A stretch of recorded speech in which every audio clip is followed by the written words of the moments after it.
अस्सलामुअलैकुम वरहमतुल्लाहि वबरकातुहु। औज़ुबिल्लाहि मिनश्शैतानिर्रजीम बिस्मिल्लाहिर्रहमानिर्रहीम। Dear sisters and brothers, Ramzan నెల వచ్చిందంటే మన హృదయం ఆనందంతో నిండిపోతుంది. ఇది అల్లాహ్ మనకు ఇచ్చిన గొప్ప నెమత్. రోజంతా ఆకలి దాహం సహిస్తూ మనం ఉపవాసం ఉంటాం. కానీ ఇప్పుడు ఎండలు కూడా ఎక్కువగా ఉన్నాయి.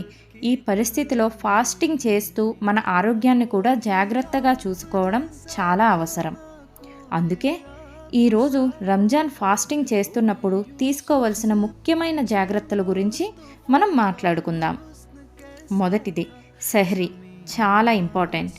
కొంచెం మంది అలసటగా ఉండడం వలనో లేక బద్ధకంతోనో సెహ్రీ స్కిప్ చేస్తారు. కానీ మొహమ్మద్ సల్లల్లాహు అలైహి వసల్లం వారు కూడా సహూర్ తినాలని ప్రోత్సహించారు. సెహ్రీలో తేలికైన ఫుడ్ అయినా కూడా తప్పకుండా తినాలి. ప్రోటీన్ ఉన్న ఆహారం, గుడ్లు, పళ్ళు, ఓట్స్ లాంటివి తీసుకుంటే రోజంతా ఎనర్జీగా ఉంటుంది. రెండవది వాటర్ ఎక్కువగా తాగడం. ఎండలు ఎక్కువగా ఉన్నప్పుడు మన శరీరం త్వరగా డీహైడ్రేట్ అవుతుంది. అందుకే ఇఫ్తార్ నుండి సెహరీ వరకు మధ్యలో కనీసం 6 నుండి 8 గ్లాసుల వాటర్ తాగాలి. ఒకేసారి ఎక్కువ నీరు తాగకుండా కొంచెం కొంచెంగా తాగితే మంచిది. ఇక మూడవది, ఇఫ్తార్లో లైట్ ఫుడ్ తీసుకోండి.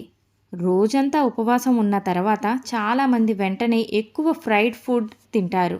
కానీ ఇది మన శరీరానికి భారంగా ఉంటుంది. అందుకే ముందుగా ఖర్జూరం, నీటితో ఇఫ్తార్ను ప్రారంభించండి. తర్వాత పండ్లు, సూప్ తీసుకుంటే ఇన్స్టెంట్ ఎనర్జీ వస్తుంది. ఆ తర్వాత భోజనం చేయండి. నాలుగవది, ఎండలో ఎక్కువసేపు ఉండకండి. ఇప్పుడు ఉష్ణోగ్రతలు చాలా ఎక్కువగా ఉన్నాయి. ఫాస్టింగ్ చేస్తున్నప్పుడు ఎక్కువసేపు ఎండలో ఉంటే తల తిరగడం, బలహీనత రావచ్చు. అందుకే అవసరం ఉంటే తప్ప ఎండలో ఉండకండి. నీడలో పని ఉండేలా చూసుకోండి. ఐదవది, శరీరానికి రెస్ట్ ఇవ్వండి. రంజాన్లో మనము ఎక్కువ నమాజ్, ఖురాన్ చదవడం, ఇబాదత్ చేస్తాం. ఇది చాలా మంచి విషయం. కానీ మన శరీరానికి కూడా సరిపడా విశ్రాంతి ఇవ్వాలి. కొంతసేపు పడుకుంటే బాడీ రిఫ్రెష్ అవుతుంది. డియర్ సిస్టర్స్, రంజాన్ అనేది కేవలం ఉపవాసం ఉండే నెల మాత్రమే కాదు. ఇది మన హృదయాన్ని శుభ్రం చేసుకునే నెల, అల్లాహకు మరింత దగ్గరయ్యే నెల. మన చిన్న చిన్న ప్రయత్నాలు కూడా అల్లాహ్ తాలా ఎంతో ఇష్టపడతారు. అల్లాహ్ మన అందరి రోజాలను కబూల్ చేయాలి.